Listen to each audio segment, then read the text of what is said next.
Hello everyone, this is Saloni Pandey and I welcome you all to Micronate Brains, the only channel where you get complete CBSE courses without any paid subscription with best of the teachers and quality content. So हम पढ़ रहे थे हमारा chapter number 3 that is environment and society और इस chapter के finally last topic पर हम आ चुके हैं that is conditions of rural urban poor in India. इस पूरे चैप्टर में हमने एनवायरमेंट एंड सोसाइटी के बारे में जाना और समझा और ये देखा कि एनवायरमेंट और सोसाइटी कैसे एक दूसरे से रिलेटेड होते हैं, दोनों के बीच में क्या एक रिलेशनशिप होती है, कैसे ये एक टू वे प्रोसेस है where nature shapes society and society shapes nature. ये सारा कुछ हम डिटेल में हमारे प्रीवियस लेक्चर्स में डिस्कस कर चुके हैं और जो हमारा लास्ट लेक्चर था जिसमें हमने sustainable development and water scarcity के बारे में डिटेल में समझा, तो हमने देखा कि कैसे एनवायरनमेंट की जो प्रॉब्लम्स होती हैं वो सोशल प्रॉब्लम्स बन जाती हैं। अब यहाँ पर हम इसी में आगे कंटिन्यू करेंगे और समझेंगे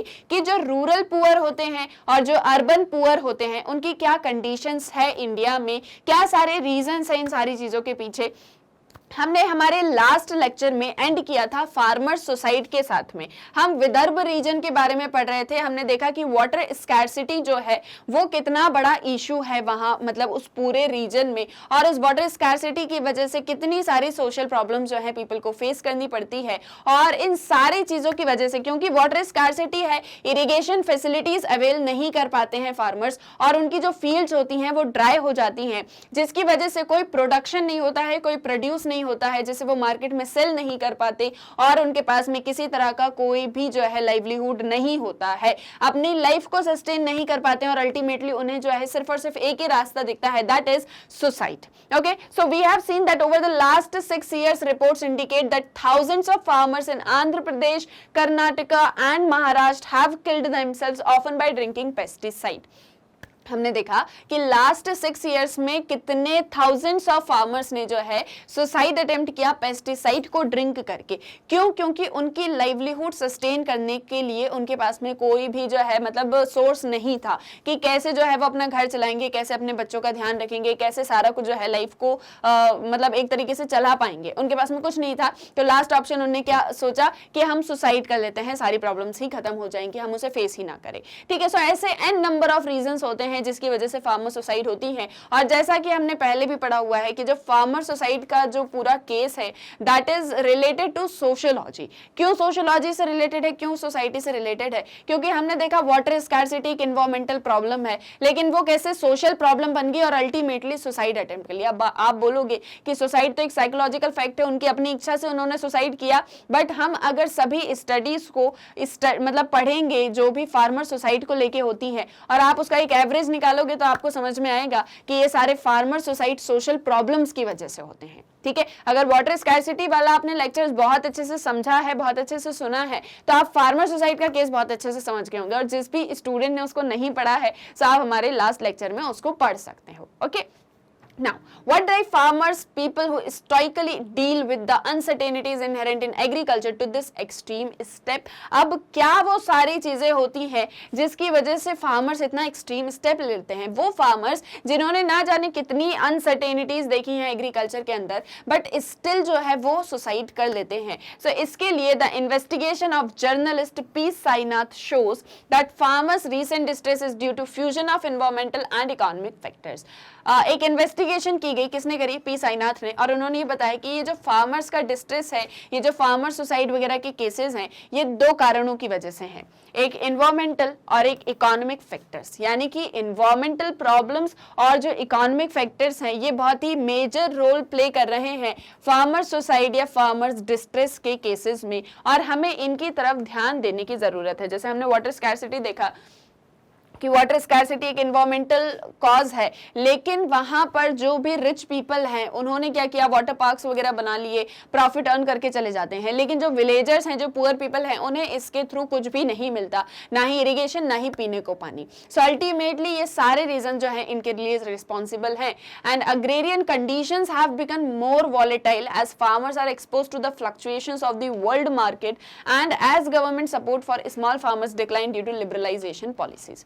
ये अग्रेरियन कंडीशंस और भी ज्यादा वॉलेटाइल फार्मर्स के लिए तब हो जाती है जब उन्हें वर्ल्ड मार्केट की फ्लक्चुएशंस को फेस करना पड़ता है, और जब उन्होंने देखा कि गवर्नमेंट ने सब्सिडीज वगैरह और जितना भी सपोर्ट था उसे देना बंद कर दिया क्योंकि लिबरलाइजेशन की पॉलिसीज अडॉप्ट हो गई। In short, globalisation and liberalisation भी इसके लिए रिस्पॉन्सिबल है। ग्लोबलाइजेशन एंड लिबरलाइजेशन, गवर्नमेंट ने ग्लोबलाइजेशन और लिबरलाइजेशन की पॉलिसीज अडॉप्ट करी आफ्टर 1991 या इन 1991। इसमें क्या हुआ कि पूरा वर्ल्ड जो है वो सिंगल मार्केट हो गया। पूरे ग्लोब को, पूरे वर्ल्ड में सभी कंट्रीज ने अपने अपने मार्केट को, अपनी अपनी इकोनॉमीज को ओपन कर लिया। इंपोर्ट एक्सपोर्ट ट्रेड सभी ने करना स्टार्ट कर दिया, जिसकी वजह से पूरे वर्ल्ड में हम डिमांड्स को मीट कर सकते हैं। सभी की जितनी भी डिमांड्स होगी उसे हम जब फुलफिल करेंगे तो हमारी इकोनॉमीज ग्रो करेंगी, हमारे पास में पीपल होंगे जो हमारे प्रोडक्ट्स को जो है परचेस करने वाले हैं। यानी ग्लोबलाइजेशन हो गया पूरे वर्ल्ड में। लिबरलाइजेशन की पॉलिसी जब अडॉप्ट करी तो क्या किया, फ्री ट्रेड, फ्री मार्केट हो गया, रिस्ट्रिक्शंस को कम कर दिया। गवर्नमेंट सिर्फ और सिर्फ जो है लॉ एंड ऑर्डर बनाने के लिए रह गई और सारा मार्केट जो है अपने अकॉर्डिंग वर्क कर रहा है। तो यहाँ पर जो पुअर पीपल हैं, जो रूरल पुअर हैं, जो कि सिर्फ और सिर्फ गवर्नमेंट के सपोर्ट के थ्रू ही बैठे हुए हैं कि गवर्नमेंट हमारा थोड़ा बहुत भी सपोर्ट करेगी तभी तो हम आगे बढ़ पाएंगे।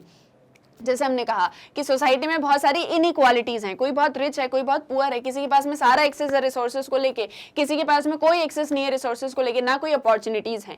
तो जब तक उन्हें वो अपॉर्चुनिटीज, वो रिसोर्सेज नहीं मिलेंगे वो कैसे ग्रो करेंगे। तो यहाँ वो किसके सहारे बैठे हैं, वो गवर्नमेंट के सहारे बैठे हैं कि गवर्नमेंट हमारे लिए, हमें कुछ तो सपोर्ट करेगी, एटलीस्ट हमें सब्सिडी देगी, हमें लोन प्रोवाइड करेगी कम रेट ऑफ इंटरेस्ट पे, तो हम जो है अपना सारा कुछ काम जो है चला पाएंगे। लेकिन जब गवर्नमेंट ने अपना सपोर्ट कम कर लिया, ग्लोबलाइजेशन और लिबरलाइजेशन को अडॉप्ट कर लिया, तब इन फार्मर्स की, तब अग्रेरियन कंडीशंस और भी ज्यादा वर्स्ट होने लग गई।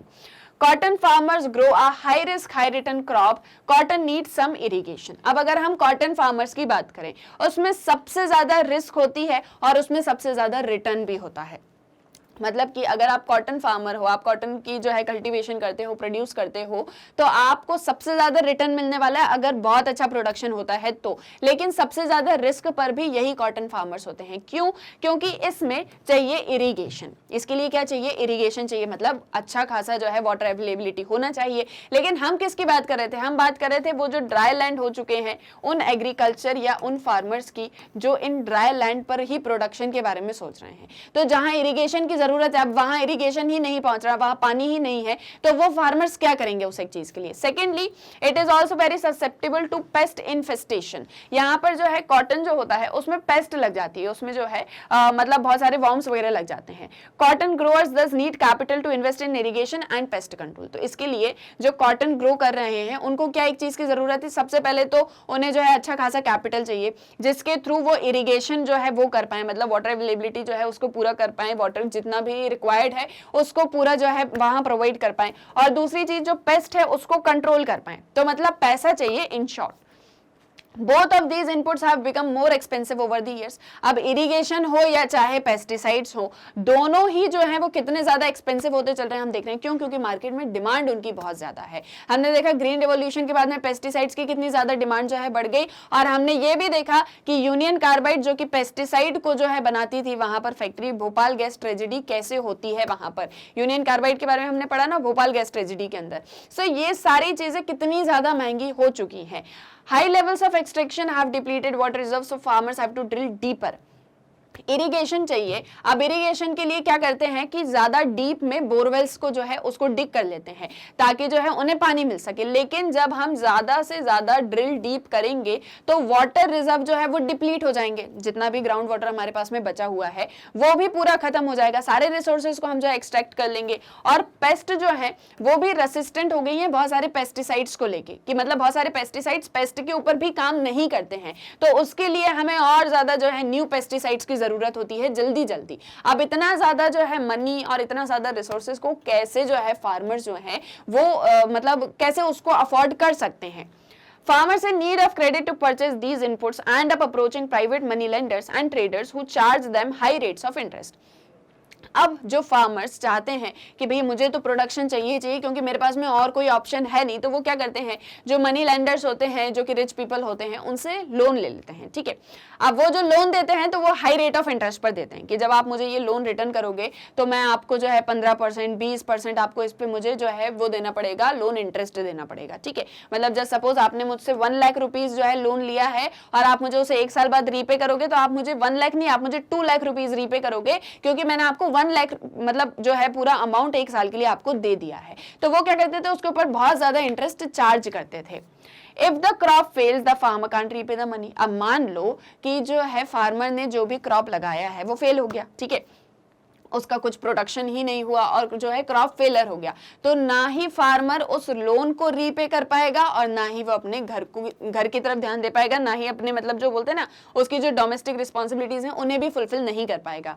Not only can they not feed their families, they cannot fulfill family obligations like arranging children's marriage. Faced with financial and social ruin, many farmers have nowhere to turn. Suicide seems to be the only way out of them. अब होता ये है कि बहुत सारे farmers जो हैं जब वो इस लोन को रीपे नहीं कर पाते और साथ ही साथ में अपनी फैमिलीज को लेके जो उनकी रिस्पॉन्सिबिलिटीज है, जैसे बच्चों की शादी करना है, पढ़ाई कराना है, वो भी पूरी नहीं कर पाते। इन सारी चीजों में ये होता है कि वो फार्मर फाइनेंशियली भी पूरी तरह से रूइन हो जाता है और साथ ही साथ में सोशली पूरी तरह से रूइन हो जाता है और बहुत सारे फार्मर्स को फिर कोई ऑप्शन नहीं बचता, तो उनको एक ही ऑप्शन दिखता है कि हम सुसाइड कर लेते हैं। क्लियर है। सो ये जो सारे रीजंस हैं ये बताते हैं कि रूरल पुअर की कंडीशन जो है वो कितनी ज्यादा वर्स्ट है। अब ये सारी चीजें कैसे सोशल प्रॉब्लम्स बन गई, तो हमने देखा कि जब गवर्नमेंट ने ग्लोबलाइजेशन, लिबरलाइजेशन कर दिया और अपना सपोर्ट को, अपने खुद के जो वो सपोर्ट प्रोवाइड करती थी, सब्सिडीज प्रोवाइड करती थी, उसको बंद कर दिया, तो फार्मर्स ने किससे लोन लेना स्टार्ट किया, मनी लैंडर से। मनी लैंडर्स ने ज्यादा रेट ऑफ इंटरेस्ट दिया, अब क्रॉप फेलर हो गया तो वो पे नहीं कर पाए, उनकी जो अपनी रिस्पॉन्सिबिलिटीज थी अपने बच्चों को लेके वो पूरी नहीं कर पाए, तो उन्होंने जो है थक हार के क्या अटेम्प्ट कर लिया, सुसाइड अटेम्प्ट कर लिया। तो ये सारी चीजें एक दूसरे के साथ में रिलेटेड हैं, जिसे कहते हैं मैट्रिक्स इवेंट्स। क्या कहते हैं, मैट्रिक्स इवेंट्स। अभी जब आप चैप्टर 4 पढ़ेंगे जहां पर आप इमाइल डर्कीम को पढ़ने वाले हो, सो वहां पर आप देखोगे कि वो कैसे बताते हैं कि फार्मर सुसाइड का जो केस है वो सारा कुछ मैट्रिक्स इवेंट्स हैं, सब एक दूसरे से रिलेटेड है, सब एक दूसरे के साथ में ही मिला जुला हुआ है। क्लियर है। सो ये सारी चीजें एक दूसरे से ही रिलेटेड है और फिर कुछ इस तरह से एनवायरमेंट की वो प्रॉब्लम जो कि वाटर स्कैरसिटी के साथ में शुरू होती है, फार्मर की डेथ पर खत्म होती है, that is a social problem. Clear है, आए यहां तक समझ में। सो ये कंडीशन ऑफ पुअर फार्मर्स है जो कि रिलेटेड है एनवायरमेंट के साथ में। अब अगर हम इन सोशल रिलेशंस को करेक्ट कर लें तो शायद हम इन प्रॉब्लम्स को भी जो है कर्ब कर पाएंगे। नेक्स्ट टॉपिक है आपका conditions of urban poors in India. अब जो अर्बन पुअर्स हैं उनकी क्या हालत है, ये तो हमने रूरल एरियाज की बात कर ली, अब हम अर्बन पुअर में आ जाए। तो देखो एक केस बताती हूँ, यहाँ आपको एक साइड अर्बन पुअर्स दिख रहे हैं, आपको एक साइड अर्बन रिच पीपल भी दिख रहे हैं। सो एक आपको जो है केस दिया गया है आपकी बुक में ही, आपके एनसीईआरटी में ही दिया हुआ है, उसे ही थोड़ा सा मैं एलोबरेट करूंगी यहाँ पर कि कैसे जो है एक पार्क का उन्होंने पूरा सीन बताया है कि एक बहुत ही पॉश कॉलोनी है और वहां पर जो पार्क है उसमें सभी लोग जो है मतलब सुबह सुबह वॉक पर जा रहे हैं, कुछ लोग एक्सरसाइज कर रहे हैं, अपने अपने जो उनके पेट्स हैं उनके साथ में घूम रहे हैं, बढ़िया से सब कुछ अच्छा चल रहा है। उसी समय में कोई जो है उनको एक लड़का दिखता है वहां पर खाली बॉटल ऐसे हाथ में लेके और यूं ही मतलब बस बहुत ही पुअर सा, और वो वहां पर घूम रहा है। तो वहां पर जो रिच पीपल हैं वो क्या करते हैं, बहुत सारे लोगों को इकट्ठा करते हैं, पुलिस को फोन लगाते हैं कि ये जो है हमारी लोकेलिटी में आ चुका है, हमारी पॉश कॉलोनी को जो है मतलब एक तरीके से पॉल्यूट करना चाहता है, और अल्टीमेटली उसको बहुत सारे लोग मारते हैं और फाइनली उस बॉय की, वो जो लड़का होता है उसकी डेथ हो जाती है। वो लड़का कौन है, वो लड़के का नाम है दिलीप। ठीक है, वो दिलीप कहाँ पर रहता है, स्लम एरियाज में रहता है, उस सिटी के स्लम एरियाज में रहता है। इंडस्ट्रियल जो वर्कर्स हैं उन इंडस्ट्रियल वर्कर्स के लिए एक लोकेलिटी फिक्स करी गई है, उस लोकेलिटी में वो रहता है और वो एक ऐसी लोकेलिटी में रहता है जहां पर जो मतलब वहां पर करीब 10,000 पीपल रहते हैं और वो 10,000 पीपल सिर्फ और सिर्फ 3 टॉयलेट्स को यूज करते हैं, यानी पब्लिक टॉयलेट्स। मतलब एक टॉयलेट के लिए कितने सारे लोग हो गए, अराउंड 4,000 या 3,000 के आसपास लोग एक टॉयलेट को यूज करते हैं। ठीक है, फॉर एग्जांपल दे रही हूं मैं आपको। और इस तरीके से वो सभी रहते हैं ना, बहुत छोटे छोटे रूम्स हैं, बहुत छोटे छोटे रूम्स में सब एक साथ रहते हैं। और ये जो इंडस्ट्रियल वर्कर्स की एक लोकेलिटी है और ये जो अर्बन मतलब रिच पीपल की अपनी पॉश कॉलोनी है, इन दोनों के बीच में एक बहुत बड़ी दीवार है। किस एक चीज की दीवार है? रिच और पुअर की वॉल है, ठीक है। वो रिच और पुअर क्या एक चीज दिखाना चाहते हैं? रिच पीपल ये दिखाते हैं कि अरे हम बहुत ही अच्छे हैं, हमारी एक क्लास है, हमारा एक स्टेटस है, हमारी अपनी एक लाइफ स्टाइल है, हमारे बच्चे अगर ऐसे लोगों के साथ में मिक्सअप होंगे या ऐसे लोग अगर हमारी लोकेलिटी में आ जाएंगे तो हमारे बच्चों के ऊपर क्या असर पड़ेगा। और वहां पर जो दूसरे अर्बन पुअर पीपल हैं वो क्या एक चीज चाहते हैं कि हम भी अच्छे से रह सकें, लेकिन उन्हें वो अपॉर्चुनिटीज नहीं दी जा रही। क्यों? क्योंकि वो इंडस्ट्रियल वर्कर्स की तरह काम करते हैं और ये पीपल, इनके घर में और भी जो लोग हैं, इनकी जो वाइफ्स हैं, इनके घर में जो बच्चे हैं, वो दूसरों के घरों में, इन्हीं अर्बन रिच पीपल के घर में जाके मेड की तरह काम करते हैं, उनके सर्वेंट्स की तरह काम करते हैं। क्लियर है? सो ये एक चीज क्या दिखा रही है कि कितने ज्यादा डिस्टिंक्शंस हमको सिटीज में भी देखने को मिलते हैं। तो सिटीज भी फ्री नहीं है इन सारे सोशल डिफरेंसेस से। As cities grow, the conflict over urban spaces becoming more acute. जैसे जैसे सिटीज ग्रो करती जा रही हैं, जैसे जैसे उसमें डेवलपमेंट होता जा रहा है, इस स्पेस को लेके जो प्रॉब्लम्स हैं वो और ज्यादा बढ़ती चली जा रही हैं। जैसे कि हमने हमारे प्रीवियस चैप्टर में भी पढ़ा हुआ है कि किस तरह का सोशल ऑर्डर हमें अर्बन सोसाइटीज में देखने को मिलता है। तो स्लम्स वगैरह बन रहे हैं, साथ ही साथ में जो है रिच पीपल भी रह रहे हैं, वहां पर उनको तो सारी फैसिलिटीज मिल रही हैं, लेकिन जो पुअर पीपल हैं, अर्बन एरियाज में जो पुअर पीपल हैं, उनके लिए ना ज्यादा कुछ फैसिलिटीज हैं, ना ज्यादा कुछ पॉलिसीज हैं। दे आर जस्ट, मतलब वो अपने सर्वाइवल के लिए वहां पर रह रहे हैं। While migrants come to the city in search of work, they cannot afford scarce legal housing and are forced to settle on public lands. This land is now in great demand to build infrastructure for affluent residents and visitors, malls and multiplexes, hotels and tourist sites. अब जब migrants, जैसे कि हमने देखा हुआ है कि industrialisation होता है तो अर्बनाइजेशन होता है, अर्बन एरिया सिटीज जो है ग्रो करना स्टार्ट होती हैं फैसिलिटीज के साथ में। अब जब रूरल एरियाज से पीपल काम के सर्च में इन अर्बन एरियाज में आते हैं और रहना स्टार्ट करते हैं तो उन्हें अपना कोई लीगल हाउसिंग नहीं मिलता, मतलब वो यहाँ पर घर नहीं खरीद सकते। सबसे पहली चीज तो इतने ज्यादा महंगे हैं और दूसरी चीज वो उसे अफोर्ड नहीं कर पाते, ठीक है। तो वो क्या करते हैं, नॉर्मली बाहर ही जो है सड़कों पर रहना स्टार्ट कर देते हैं, पार्क्स में रहना स्टार्ट कर देते हैं। धीरे धीरे ये जो लोकल लैंड है या जो लैंड है, इसकी डिमांड बढ़ने लग जाती है इंफ्रास्ट्रक्चर डेवलप करने के लिए। इंफ्रास्ट्रक्चर क्यों? क्योंकि अर्बन पॉपुलेशन जो है वो बढ़ती चली जा रही है। जब वो बढ़ती चली जा रही है तो हमें और ज्यादा रेसिडेंट्स और ज्यादा घर चाहिए। जब ज्यादा घर चाहिए तो उनके ऑफिसेस के लिए रोड्स चाहिए, इंफ्रास्ट्रक्चर चाहिए, हेल्थ चाहिए, हाउसिंग चाहिए, एजुकेशन चाहिए, एक्सेट्रा एक्सेट्रा। उसके लिए क्या चाहिए? स्कूल्स चाहिए, मॉल्स चाहिए और साथ ही साथ में हॉस्पिटल एक्सेट्रा एक्सेट्रा। ये सारी चीजें जो है डेवलप करनी है। As a result, poor workers and their families are being evicted to the outskirts of the city and their homes demolished. Besides, land, air and water have also become highly contested resources in the urban environment. होता ये है इस development में जो poor people हैं उन्हें city के बाहर भेज दिया जाता है। वो सिटी के बाहर जो है आउटस्कर्ट्स ऑफ द सिटी में रह रहे होते हैं, बिना किसी फैसिलिटीज के, बिना सारी चीज़ों के, और उनके घर को जो है तोड़ मड़ोड़ के जो है अपनी फैसिलिटीज के अकॉर्डिंग बना दिया जाता है, उन्हें वहां से हटा दिया जाता है।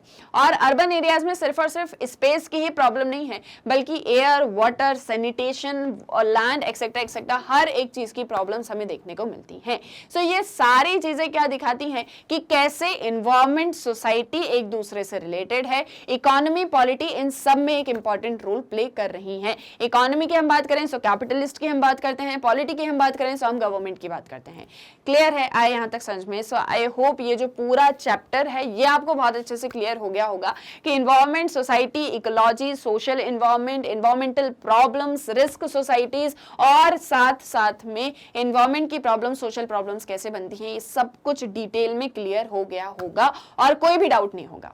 स्टिल कोई भी डाउट हो तो आप कमेंट सेक्शन में बता सकते हैं, पूछ सकते हैं कि हमें इस चैप्टर का ये पर्टिकुलर टॉपिक समझ में नहीं आया या ये एक टर्म हमें समझ में नहीं आया। मैं आपको सारे आपके डाउट्स के आंसर वहां पर कर दूंगी। क्लियर है? ये तो यहाँ पर जो है हम हमारे चैप्टर नंबर 3 को मतलब खत्म करते हैं। इसके बाद में हम इस चैप्टर के एनसीईआरटी सॉल्यूशंस करेंगे एंड फाइनली क्या करेंगे, चैप्टर को रिवाइज करेंगे, यानी कि कंप्लीट चैप्टर रिवीजन। ओके, बस अब एक और चीज की मैग्नेट ब्रेन्स की वेबसाइट को कैसे एक्सेस करना है। सो देखो, सारे लेक्चर्स तो आपको YouTube पे और साथ ही साथ में जो है मैग्नेट ब्रेन्स की जो ऐप है वो आपको प्ले स्टोर से डाउनलोड करना है और उस पर सब कुछ आपको मिल जाएगा सीक्वेंस वाइज, बिना किसी प्रॉब्लम के। ज़्यादा आपको जो है भटकने की ज़रूरत नहीं है, सब कुछ सीक्वेंस में मिलेगा, class wise, chapter wise, book wise etcetera etcetera. अब जो है आपको क्या करना है, अगर मैग्नेट ब्रेन्स की वेबसाइट को एक्सेस करना है तो ये भी बहुत ही सिंपल सा तरीका है।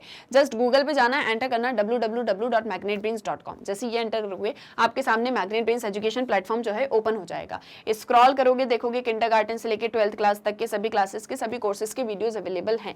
लाइक एनटीएससी हो गया, ओलंपियाड हो गया, CBSE, state board etcetera etcetera. जो भी क्लास कोर्स स्टडी करना है जस्ट उस पर क्लिक करना, उससे रिलेटेड आगे सारे सब्जेक्ट की वीडियोस, जो भी सब्जेक्ट स्टडी करना है वॉच नाउ पे क्लिक किया, सब्जेक्ट से रिलेटेड चैप्टर वाइज वीडियोस आएंगे, चैप्टर पे क्लिक करोगे चैप्टर से रिलेटेड सब टॉपिक्स भी दिखेंगे और यहाँ भी सभी के आगे वॉच नाउ का बटन है। आपको जो भी टॉपिक स्टडी करना है वॉच नाउ पे क्लिक किया और ये वीडियो ओपन। अब यहाँ से आपको नेक्स्ट वीडियो देखना है, नेक्स्ट वीडियो पर क्लिक करो, ये नहीं देखना है कुछ और देखना है, यहाँ से कैंसिल कर दो। सो बहुत ही इजीली आप मैग्नेट ब्रेन्स की वेबसाइट को एक्सेस कर सकते हो। साथ ही साथ में मैग्नेट ब्रेन्स का अपना हिंदी मीडियम चैनल है, that is magnet brains Hindi. तो यहाँ पर आपको सभी लेक्चर्स मिलेंगे class wise, book wise, chapter wise, Hindi medium में। सो जो भी आपके फ्रेंड्स रिलेटिव्स हिंदी मीडियम में पढ़ते हैं उन्हें इस चैनल के बारे में बताओ। और अब अगर सारी चीजें समझ में आ गई हैं तो फटाफट जो है इस वीडियो को लाइक कर दो, शेयर कर दो और चैनल को सब्सक्राइब करना मत भूलना। हम मिलेंगे हमारे नेक्स्ट वीडियो लेक्चर में। Thank you very much.